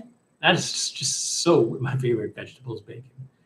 That's just so weird. Tomatoes were thought to be poisonous by the Europeans because it wasn't mentioned in the Bible, and tomato is in the nightshade family of plants. It is. They used to ice hand and welcome ice hand. I'm sorry I did not say welcome first. I started answering your question, but welcome ice hand.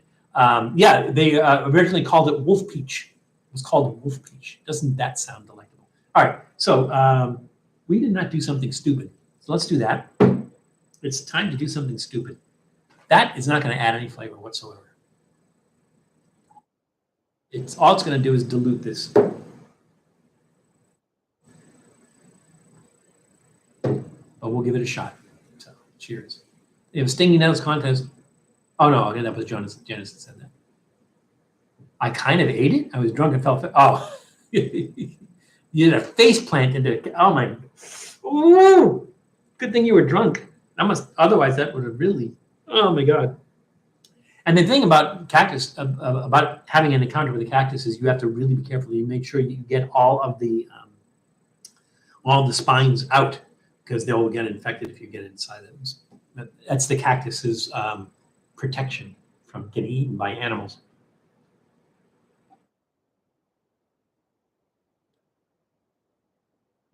It's not good together. That lemon seltzer just kind of waters down the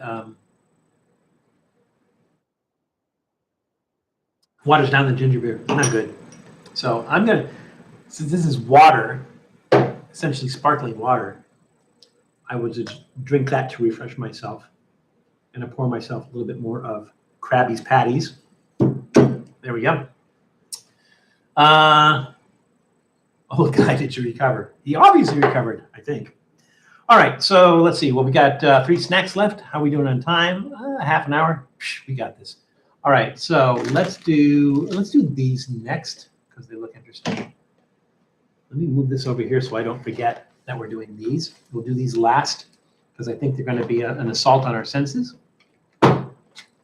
We have done a lot of Blue Diamonds. There we go. We have done a lot of Blue Diamonds in the past. We've done Blue Diamond Bold. We've done some with Matt Zion. We did some with Janice. We did the Carolina Reaper one. We did I want to say habanero one, and ghost pepper, I think was the other one. We've done the pickle one. We've done a lot of different ones. So Blue Diamond is really good about coming up with different flavors. This one is not bold. This one is not spicy and everything. This is just weird. Blueberry flavored almonds. Who does blueberry flavored almonds? I just like it's weird. It's the weirdest thing I ever saw in my life. Blueberry flavored almonds. But no, we're gonna try that because blueberry is like a wet fruit, right? And somehow they managed to flavor almonds with blueberries. So it remains to be seen. So let's see, Blue Diamond. Blue Diamond is actually a conglomerate of growers of different fruit growers in Central California. So Blue Diamond Growers is from Sacramento, California. They were originally founded as the California Almond Growers Exchange in 1910, and in 1915 they adopted the name Blue Diamond. So they've been around for over 100 years. Let's see. I see people typing. I don't want to miss anything here. Let's see. I reviewed those. Those are good. Janice, don't give it away. That's a spoiler. Like, what if I want them to be terrible? Hey, Ford Man has just entered the room. Well, I have not seen you in a while, Ford Man. Wanted to check in, man, watching a movie with the wife, so I can't hang. Yeah, that's cool. For the headphones, the one headphone with the thing behind your back, and just every once in a while when you're watching the movie, you just go, Oh, if you see something explode, just kind of react accordingly and everything. Oh, but thank you for joining us, even if it's just briefly, Ford Man, and thank you for checking in with us. It's good to see you again. Let's see. We will have puppies ready for homes. Okay. So that was when I think it was. We were rehearsing the other day for your radio show, and there was some dog action happening in the background, and I think you were like, "Oh my God, we're gonna have puppies again." So I guess you're gonna have puppies again. Blue Diamond, a can a week is all we ask. Is that their motto or their logo? A can a week? Can you be eating a can of these every week? She's not gonna do it. I mean, like, I like the almonds, but a can a week? I think it's a bit much. Ford Man, you rock. He actually did it. That's funny. Don't get caught. Don't get caught. Uh-oh. I can't tell. These look like they've been opened. There's like a partial thing. I don't know. I did not see that before. I don't see the other piece of foil. It just could be something in the manufacturing process where it didn't completely cover. Maybe. It looks like part of that's missing. Maybe somebody in the grocery store opened it up and took a handful and ate them. I don't know. What do you guys think? Should I do it or not? Because it's like, you see that? Like, should I do it or shouldn't I? I'm gonna leave it up to you guys. What do you think? I mean, I could try one. Wouldn't trust it. Okay, somebody put something in it, maybe. Don't eat it. No. Okay, that's a hard no. So they're gonna remain weird. So I will make it up to you, and I will go back and I'll open the top up just to make sure that the seal's still on it. We'll get them and we'll do it for another episode. So there we go. Not gonna eat them. All right, there we go. Hi, Doodle. How are you? Doodle, the Prince of Dogness, everybody. Hi, Doodle. Did you want another snack? Is that why you're here? Is that why you're here for another snack? We could do another snack. I'm in a generous mood. Well, that's disappointing. My apologies to you for that, but we're not going to take chances with that. I wish I had something to substitute in. Do I? I don't. You know what? Here's what I'm going to do. Those blues didn't want to be there either. They were trying to escape. They're doing a crappy job of it because they're just sitting here. So there we go. Eat them from the bottom. I need a can opener, I think, to do that. I don't think that would work too well. So yeah, that's not going to happen. Anytime something is open, I toss it. Not worth the risk. Yeah, absolutely right. So I'm not going to eat that. So I am going to substitute. Because I love you, each and every one of you, carnally. I love you. I'm going to substitute. So let's do those now. All right. So I was saving these for something else, but you know what? We'll go ahead and use them. So you're not going to see that as something that I said I was going to do. These are Harry Potter Bernie Bott's beans, every flavor beans. So I don't know the whole story behind it because I think I only saw the first Harry Potter movie, or maybe I saw the last one, the one where he fights Voldemort or something. I think that's what I saw. I don't remember honestly how many I saw, but these are from Cost Plus World Market, and the reason I got these is because they were all out of the Bean Boozled Fiery 5. Thank you very much, Ford Man. Ford Man has donated $4.99 to the channel. Thank you so much, Ford Man. Everybody, please give a round of applause to Ford Man. Hope you get a bugger one. A booger, I think you're talking about. So what are the flavors? They are saying the flavors are, God, that's tiny. I can't even read that. It's so tiny. Okay, it looks like there's real flavors and then there's bad flavors. I'm gonna do this. I'm gonna use this like a magnifying glass because I can. Let's see what we got here. Does that help? It does help. All right, so we have earwax, earthworm, dirt, cinnamon, cherry, candy floss, which I think is cotton candy, booger, blueberry, black pepper. Oh, I'd like a black pepper one. Banana. Let's see, hard to read. I'm going to open this because it's really hard to read it through the plastic. There we go. Okay.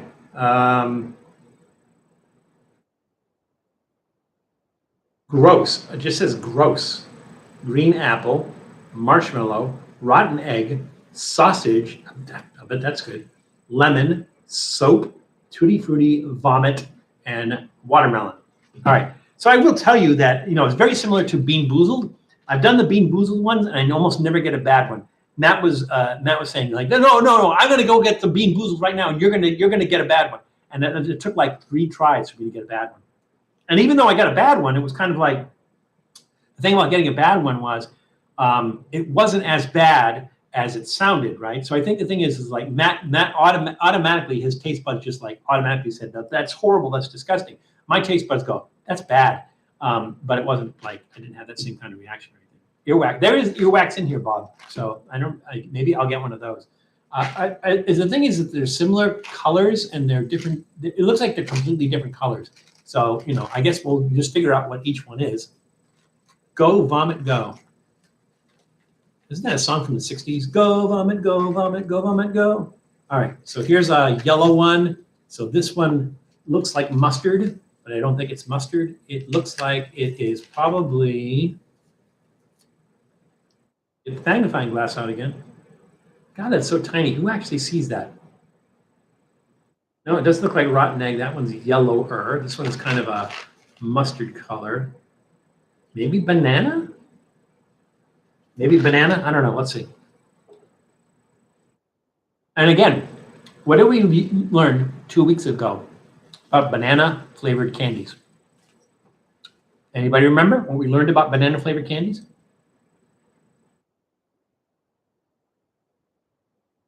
Tastes like wax. Maybe that's earwax? What color is the earwax one? It tastes like wax.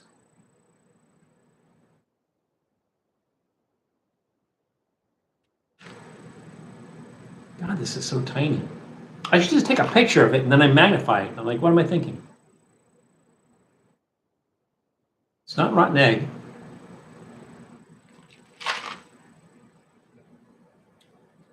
Not bad.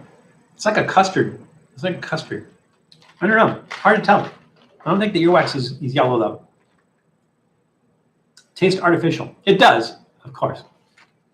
But banana is artificial because there's not enough juice out of a banana to be able to add banana flavoring to certain things. So anything that's banana flavored, like runts or circus peanuts or anything, are all artificially flavored. All right, let's try. Let's see. We got 2 on that one. Let's try those. One is dark green. Let's see. Do we have a dark green one here? Dark. There's like colors that aren't on the box. I don't see a dark green one on the box, unless that is not really dark. That is, God, that's so tiny. It says green apple. No, I take that back. Watermelon. All right, we'll see.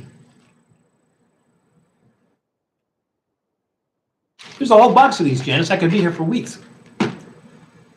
I'll just do them as I go. Unless I'm looking for a specific one, I could do that. It says watermelon. I'm not really getting watermelon flavor from that.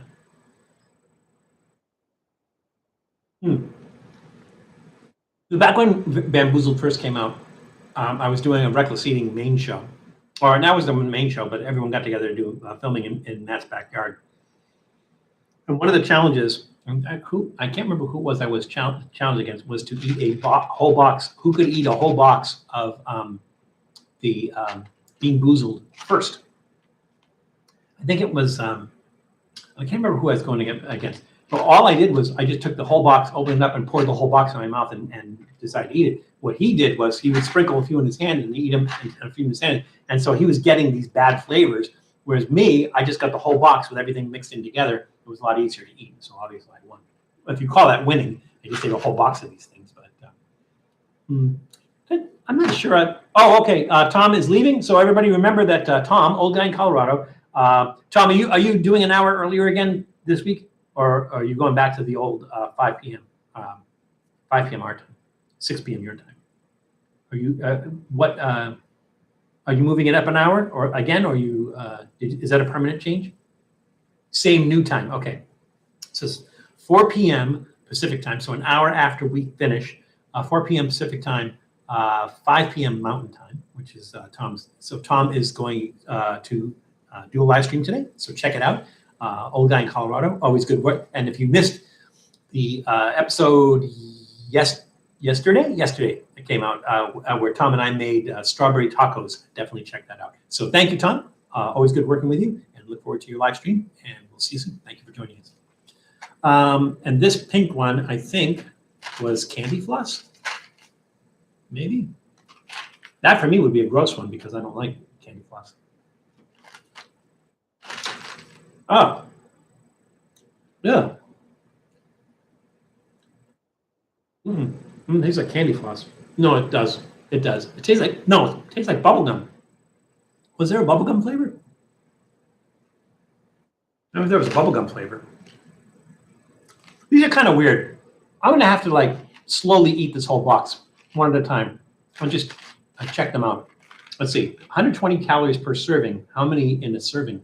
Serving size, one package. Oh, this whole box is 120 calories. That's not too bad. It's a lot of sugar though. I'm going to give it a thumbs up just because it has some interesting flavors. I haven't really got anything bad yet, but and I'm sure you would love to see that, but we have about 40 minutes left, and how many snacks? 2 snacks left. If we have time at the end, I'll do some more. So we'll put that aside. So I'm going to say, go ahead and say thumbs up on that. Those are fun. There's all kinds of different flavors in there. Didn't get anything really too horrible, but I'll go through the box more and maybe we'll get some bad ones in there. So there we go.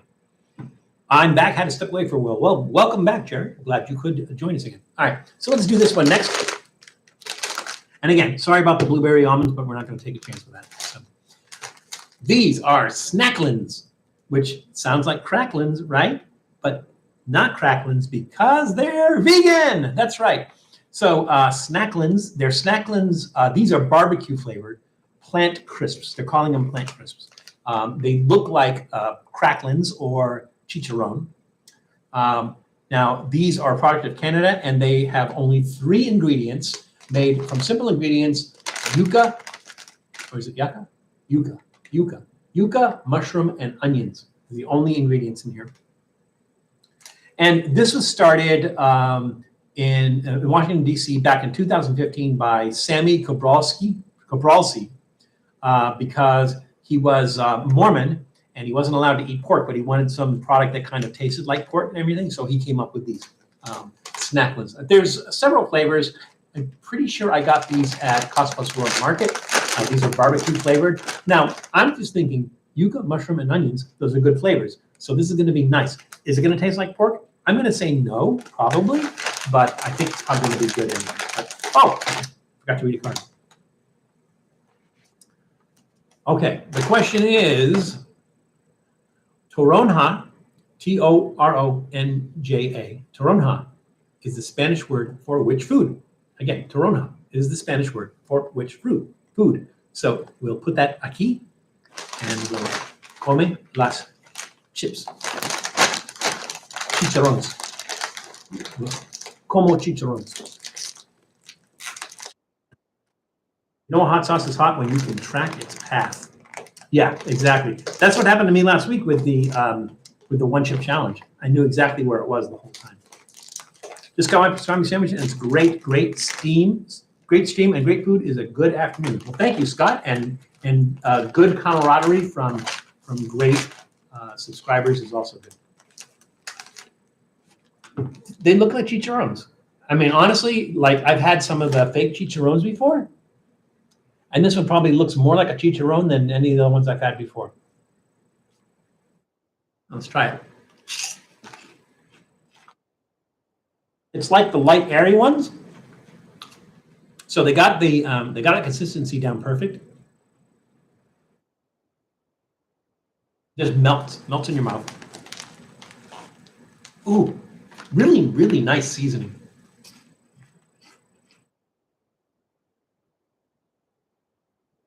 Not sure what they're using. I'm sure it's whatever goes into a barbecue sauce.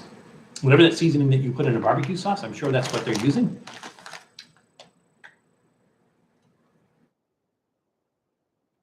They're really light. They're crunchy, but they're really light and just fall apart in your tongue. The seasoning is excellent. It's just a perfect blend of seasoning spices. Let's see. It just says spice. It doesn't say what spice is in it. Yucca, mushroom, sunflower oil, spice, onion, and sea salt. It's pretty basic. It is vegan, I believe. I think I saw something saying it was vegan. I don't see, like usually the vegan stuff says specifically it's vegan. There's nothing in the ingredients that would tell me it's not. Snacklands is from Rockville, Maryland. This is a product of Canada.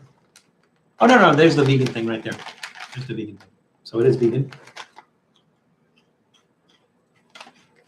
Those are good. Nice flavor, nice texture. Doesn't taste like pork, but that's okay. I've said this before. I will say this again. My attitude towards replacement foods, I guess, is a nice way of saying fake foods. My thing is if you're going to try to mimic something, right? You're probably going to come up short. It's probably not going to. It's probably not going to work because no matter how hard you try to make something taste like beef burger, it's not going to taste like a beef burger unless it's a beef burger, right? And so my attitude is really heavy on the onion taste there. There's like this onion aftertaste in there, but it's really nice. If you're going to come up with an alternate meat, don't call it like chicken, CHIKN or something like that, because it's not going to taste like chicken. It might have the same texture of chicken, but it's not going to taste like chicken. Call it something else, right? Just call it, call it some kind of like, plant meat or something, right? Because you do yourself, if you're one of these companies that manufactures this, you do yourself a grave injustice by doing that. And again, I'll go back to the same story. I know that I've told it before on live stream, is Sophie's Choice Tuna, Toona, that I tried to make a tuna sandwich with it, and it did not taste like a tuna sandwich at all. It didn't have the texture of tuna. It didn't have the flavor of tuna. It was better. And so somebody, my guess is that they're just like spoofing and they just create an account and just go back in and everything. It's really annoying. So if somebody, I think if somebody else reports that, it just disappears. Put user in timeout. I don't think it's going to help. Hide user on this channel. Let's do that. I don't know if it's going to work. And let's report him. It's really annoying. Hey, we're trying to do a show here. My guess is they just create another account, and I don't know how they can use the same name. Well, they probably don't. So really annoying. That's okay. And they're gone. All right, there we go. Thank you, Jared. They're just spam bots. They search the algorithm for lies. It's spam AI. Yeah, I like spam, not that spam. There we go. Gone. He's gone. If I didn't tell you, it's a big thumbs up for me. But again, to me, it tastes nothing like pork, but they're delicious. I love the flavor on that. I can taste the mushroom, can taste the onion, taste all those things on there. Plant crisps is a good name for it. So they don't say it's pork or anything. I just know that This was designed as a substitute for pork, but they call them plant crisps. That's fine. That's perfect. So yeah, big thumbs up on those. They're delicious. If you get a chance to try those. All righty. You got one thing left. These were really, really interesting. Oh, I'm sorry. Question. The question was, in fact, toronja is a Spanish word for which food? Let's see. What were the guesses? The guesses were baby wipes? No, that was earwax. Okay, never mind. The guesses were, there were no guesses. You don't think there were any guesses?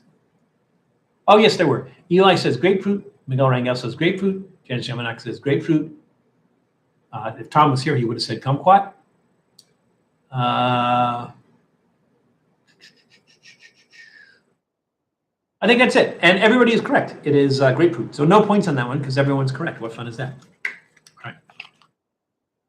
Last snack. Let's read the question first.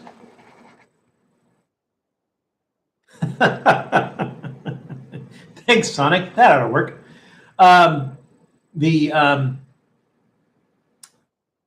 The question is, gazpacho is a cold soup originating from which region of Spain? So again, we don't want the country on this one. We want the region of Spain. Gazpacho is a cold soup originating from which region of Spain? And extra points if you can say what gazpacho is made with.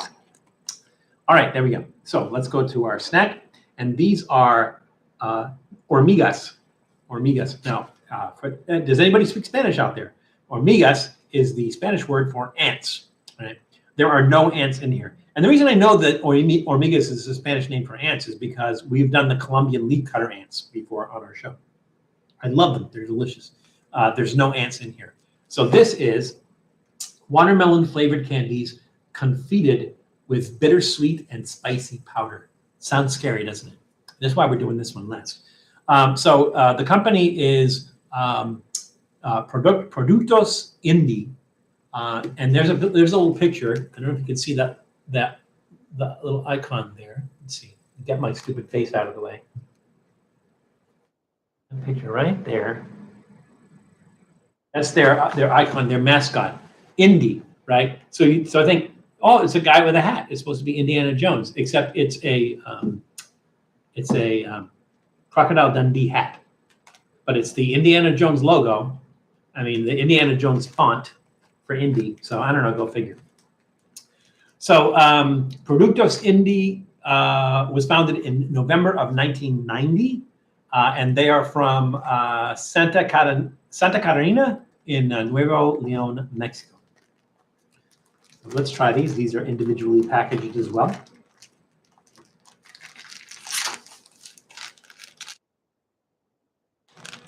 They look like peanuts covered with something, but I don't think they are. There's like a powder in there. There's probably like pixie sticks kind of powder in there.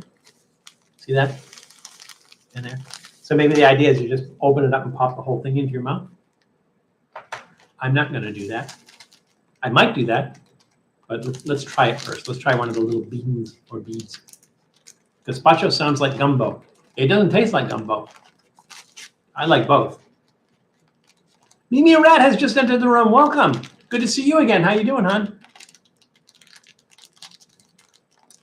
One of Gooning Foods.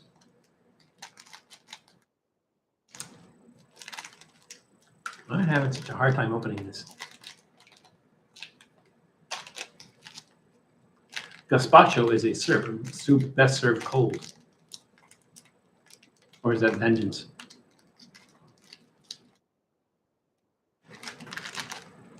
Ooh. That was a mistake. It's a really sour smell.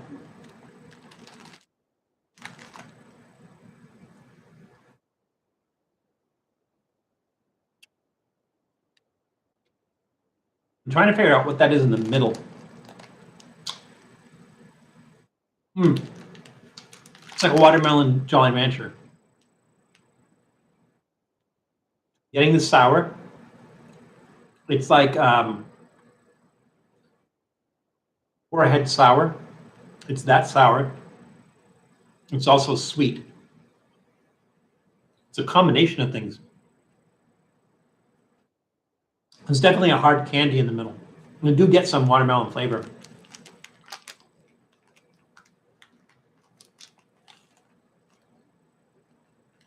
Gazpacho sounds like when you get gas from eating too many pistachios, or like I ate at the Brazilian restaurant and I got churrascaria.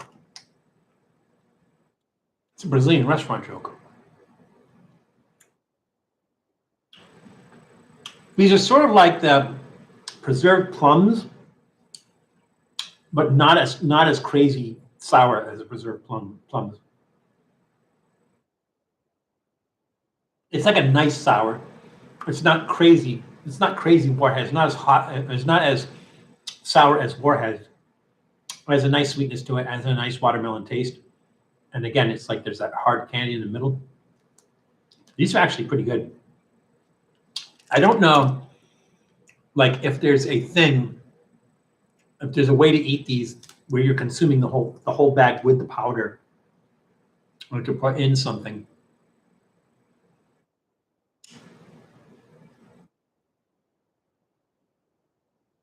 It's not really like a hard candy. It's like the texture is like completely different. It almost has like a woody taste.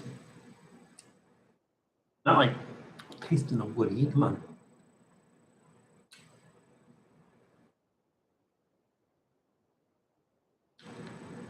Does it turn my tongue red? It does. Those are pretty good. Those are really, really interesting. When you hear, oh, there's a certain amount of spice. There's a kick there. Wow, I just got this kind of blast of spiciness. I don't know, did they say what is this? Candy, ingredients, candy, sugar, corn syrup, water, citric acid, artificial flavor, sugar, chili powder, citric acid, salt, cornstarch, water, dehydrated lemon juice that probably makes it sour, silicon dioxide, sodium benzoate, sodium potassium sorbate, red number 40, Lake FD&C number 6 Lake. Made by Productos Indy, Avenidas Martel, Nombre 43, Santa Catarina, Nueva Leon, Mexico. It's a thumbs up.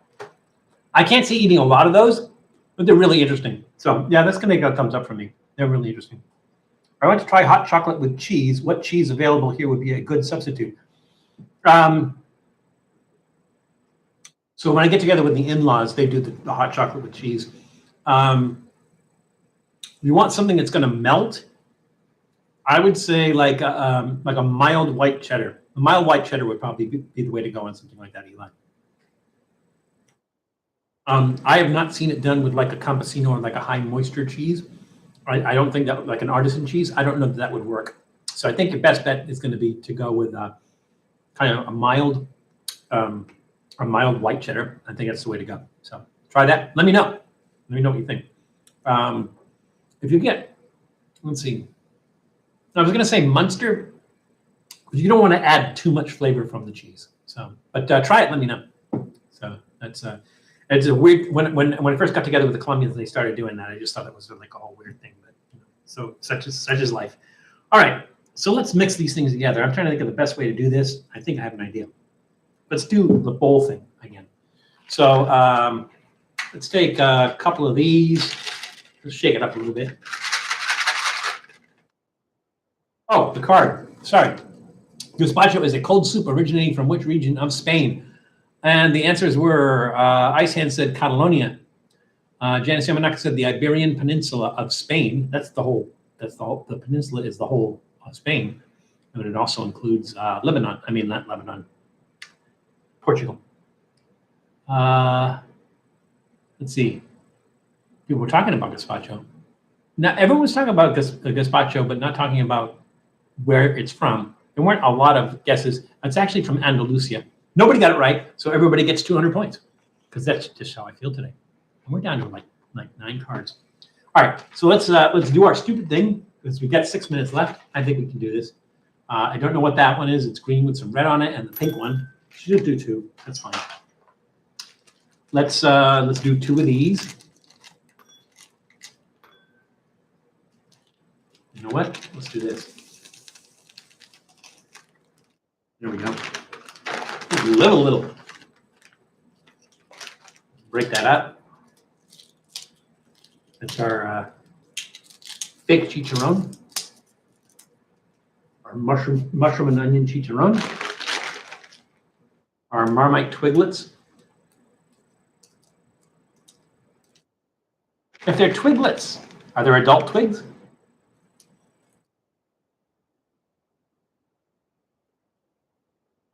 You smell weird. Let's do our Andy Capp Cheddar fries. I feel like I'm missing something.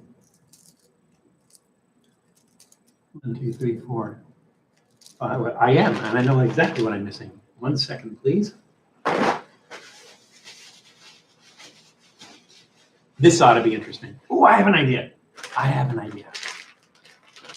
Durian. Let's do this.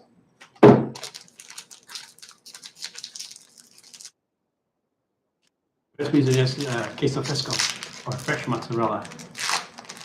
Yeah, I don't know, Janice. I've never seen like when I get together with the Colombians and they put the cheese in the hot chocolate. I've never seen them use like a queso fresco in it. But you know, mozzarella might work. But I've always seen them using some like a more solid cheese, not a high moisture cheese, and something that melts in there. But all right, let's try this.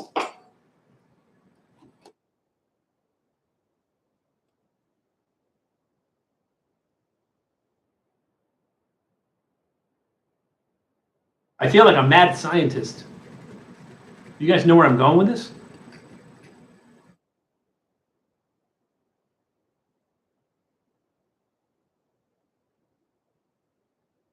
All right. Our durian. I'm just gonna cut a little bit more out of that.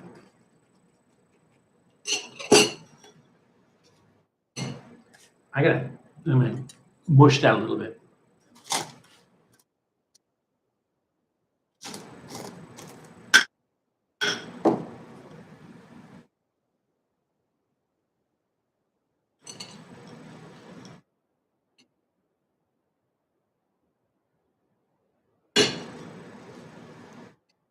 What a mess. Here we go. Cheers.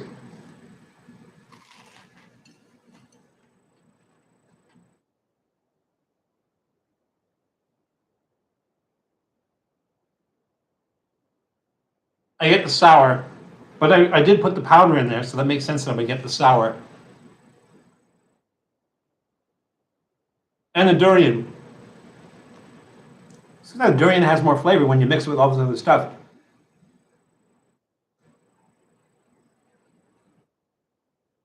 So the Andy Capp cheese fries, they had a really, really strong, like a cheese queso kind of flavor. That disappears here completely.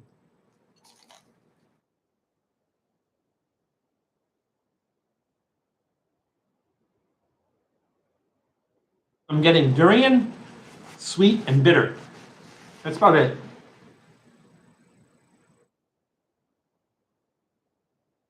There's something chewy in there. I think it's probably the Bernie Butts beans. A mess. Something salty.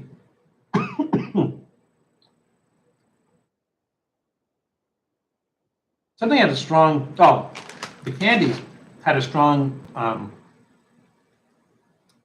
pepper taste. I'm not really getting that.